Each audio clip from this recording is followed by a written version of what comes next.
नमस्कार, मी पंजाब डक हवामान अभ्यासक मुक्काम पोस्ट गुगळी धामणगाव तालुका शिल्लोड जिल्हा परभणी। आजपासूनचा परत एक शेतकऱ्यासाठी अंदाज येत आहे, म्हणजे मराठवाडा, पश्चिम महाराष्ट्र, उत्तर महाराष्ट्राकडे जाणार आहे, हे अंदाज सांगितला होता। पाऊस आता राज्यामध्ये आता बराच पुढे सरकणार आहे, म्हणजे उत्तर महाराष्ट्राकडे सातारा, सांगली तिकडे देखील जाणार आहे आणि मराठवाड्यात देखील बऱ्याच ज्या ठिकाणी नाही पडला त्या ठिकाणी ह्या 3 दिवसात चांगला पाऊस पडणार आहे। म्हणून ही खास करून शेतकऱ्यासाठी आनंदाची बातमी। शेतकऱ्यासाठी आनंदाची बातमी, मी योगायोगाने ह्या जुलै महिन्यामध्ये 16 तारखेला काय होणार, एक लो प्रेशर तयार होणार आहे आणि 20 तारखेच्या दरम्यान एक लो प्रेशर बंगालच्या खाडीमध्ये तयार होणार आहे। दरवर्षी जुलै महिन्यात कधीच बंगालच्या खाडीचा पाऊस आपल्याकडे येत नाही, पण यावर्षी अशी परिस्थिती की जुलै महिन्यामध्ये ते लो प्रेशर येणार आहेत, म्हणून हा अंदाज लक्षात घ्यायचा।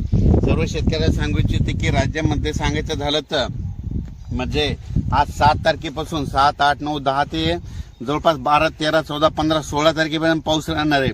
पण परत एक शेतकऱ्याने आणखीन एक अंदाज घ्यायचा, राज्यामध्ये 13 जुलैपासून ते 25 जुलैपर्यंत 2 म्हणजे कमी दाबाचे पट्टे तयार होणार आहे आणि ते सरळ असे महाराष्ट्रामधून जाणार आहेत। त्याच्यामुळे राज्यामध्ये 13 जुलै ते 25 जुलैच्या दरम्यान म्हणजे 13 ते म्हणजे त्या 15-16च्या दरम्यान चांगला पाऊस पडणार आहे, म्हणून हा अंदाज लक्षात घ्यायचा। सर्व शेतकऱ्याला सांगू इच्छितो की राज्यामध्ये काय असतं की दरवर्षी जूनमध्ये पाऊस पडल्याच्या नंतर एकदम एक महिना पाऊस येत नाही, पण यावर्षी तशी परिस्थिती राहणार नाही। जुलैमध्ये देखील सारखा पाऊस चालू राहणार। आज या भागात पडत की उद्या त्या तालुक्यात पडत की परत दिसत्या, पण चालूला तरी परत एकदा सांगतो की राज्यामध्ये 7 तारखेपासून तर 25 जुलैपर्यंत चांगला पाऊस राहणार आहे, म्हणून ही एक परत शेतकऱ्यासाठी आनंदाची बातमी।